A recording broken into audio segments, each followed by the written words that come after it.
Welcome to Quick Tech News, where we keep you updated in the world of tech without wasting your time. I was reluctant to make this video because 1, I'm late to the party, and 2, it's hard to compete with this kind of clickbait, but we're doing it anyway. Today we're doing a quick recap of the event AMD live streamed yesterday, where they finally showed off the new Zen 3 processors we've been waiting for. So first up is a general look into the Zen 3 architecture. On the surface it looks like Zen 3 is just a refinement of the existing Zen 2 processors, still based on a 7nm manufacturing process. But there are some big upgrades and improvements coming with Zen 3. Without getting too technical, Zen 3 will have much lower latency than Zen 2 and will be able to deliver 19% more instructions per clock. This means if two processors have exactly the same frequency, let's just say 4 GHz, then the Zen 3 chip will essentially be able to do 19% more in the same time it takes the CPU to do one cycle. So this is something completely different from frequency, but it is also an important measurement for performance. And when you combine that with a higher frequency as well, you get even more power. Since Zen 3 CPUs will also have higher base and boost frequencies, it's a good sign. Next, they've changed the layout of the die so that now all of the CPU cores have access to all 32 MB of the level 3 cache, whereas before it was split into 2 sections. In simple terms, this will carry over to improvements in performance, especially in scenarios where one core is loaded more than other cores. Many games today do this, so it's an advantage for a single core to be able to access more of this memory. Efficiency has also seen an improvement, with up to 24% improvement in performance per watt. They were already ahead of Intel in this department, and made sure to show the world that Zen 3 is 2.8 times more power efficient than the Core i9-10900K. So, the first processor mentioned is the AMD Ryzen 9 5900X with 12 cores, 24 threads, and a boost clock of up to 4.8 GHz.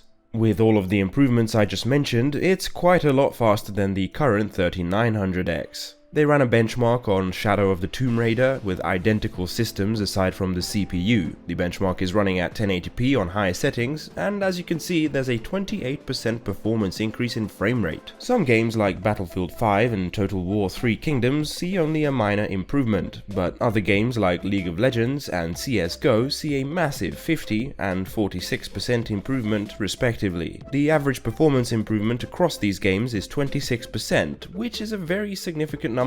Next, we see a Cinebench run comparing the 3900X and 5900X, with the 5900X being the first desktop CPU to break 600 in single core performance. Jumping back to the benchmarks we just saw, they now compared it to the Core i9-10900K and see that in all scenarios apart from Battlefield 5, the 5900X wins. Moving on, there's the new 5800X and 5600X coming as well, which give gamers options at various price ranges from $299 for the 5600X to $549 for the 5800X.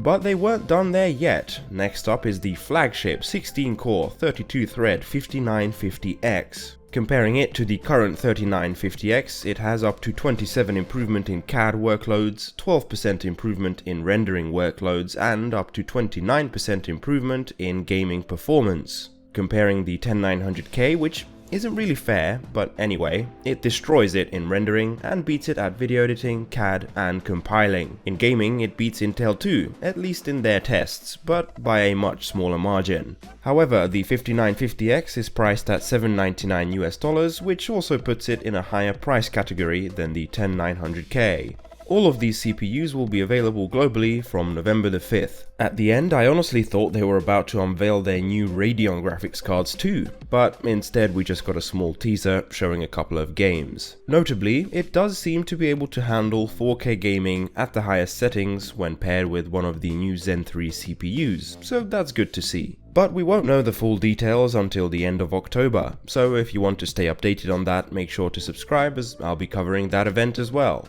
Thank you guys for watching. If you enjoyed this video, I'd really appreciate if you liked the video, subscribe, and tell your friends to help get this channel off the ground. Thanks, and see you next time.